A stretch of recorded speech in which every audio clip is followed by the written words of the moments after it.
Merhaba. Bu kelimeleri nasıl okursun? Haydi bakalım. Anne, lazım,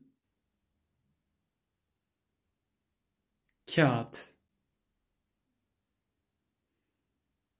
yarın, şikayet, mekan, video,